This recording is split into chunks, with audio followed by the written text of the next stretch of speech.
welcome back, where I'm going to show you some of the process with the gnomes some more, just so that way you kind of have an idea of what all goes into making the ceramics that we have available at the shop, and also the ones that you're pre-ordering. So you'll see after this the process of pulling it out of the mold when the face does not pull off. These I actually just pulled out of the mold, and so what I'm going to do is I'm going to go ahead and I'm going to insert all of the little holes for the lights.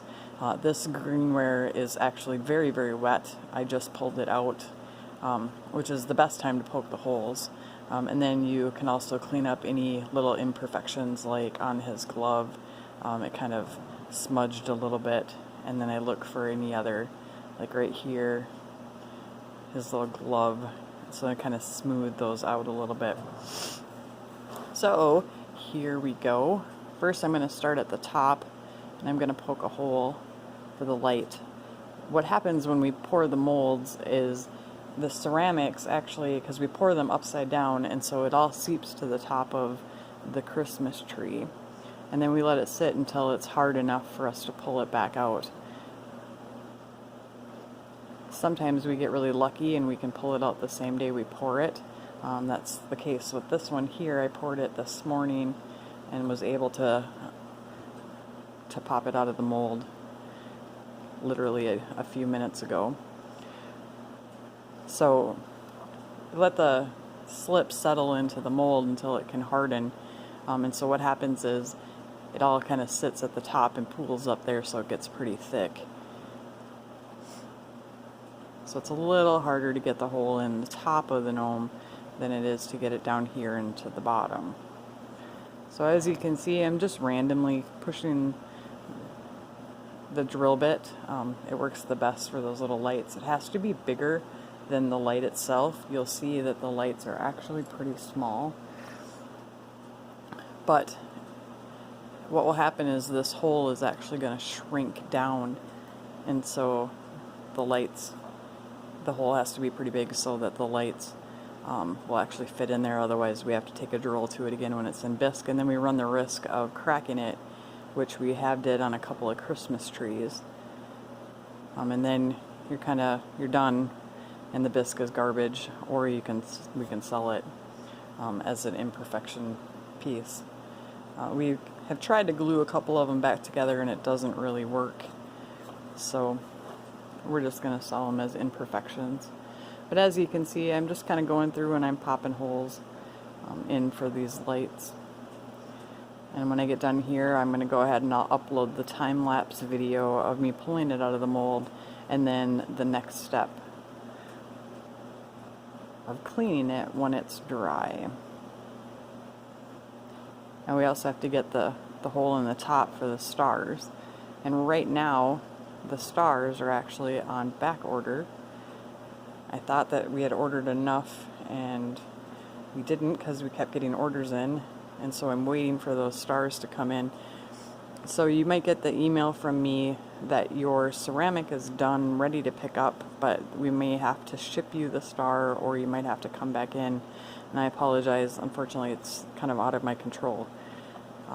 So I don't have the top stars, but I have all of the pieces for down below. So I'm going to go ahead and we're going to pop this hole in the top.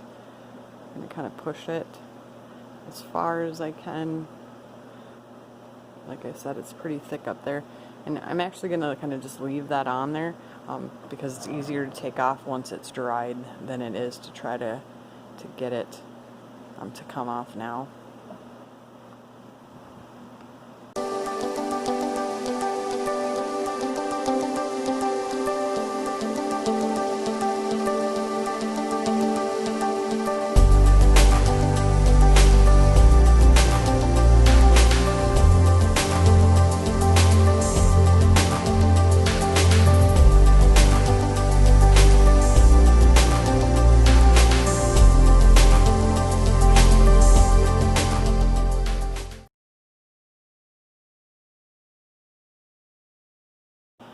So this was the original one that we used, and now I can't even get it to pop into that hole anymore.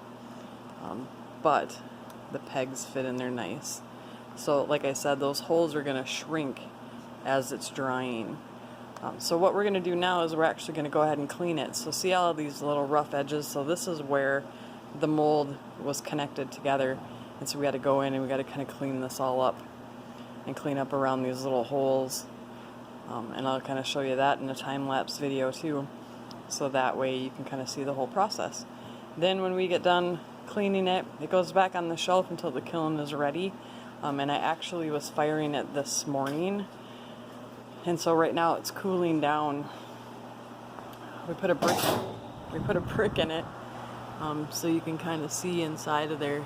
There's some trucks in there, and there's a couple of bases in there, and so I'm not even gonna try to like touch it right now because it is really, really hot. So, but yeah, you can kind of just see in there the different pieces that we got, and then down in the bottom of the kiln is actually where those gnomes are. So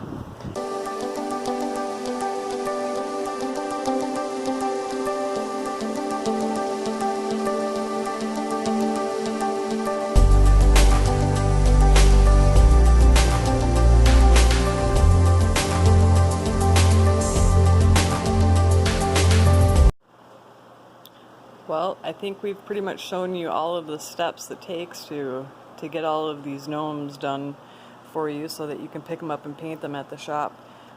As you can see, these ones are still drying, and the ones in the back are about a day and a half old, and the kiln is pretty full.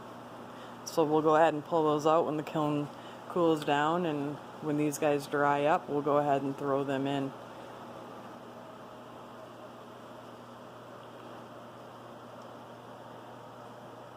So, thanks for watching, and we'll see you on Thursday when we're open again.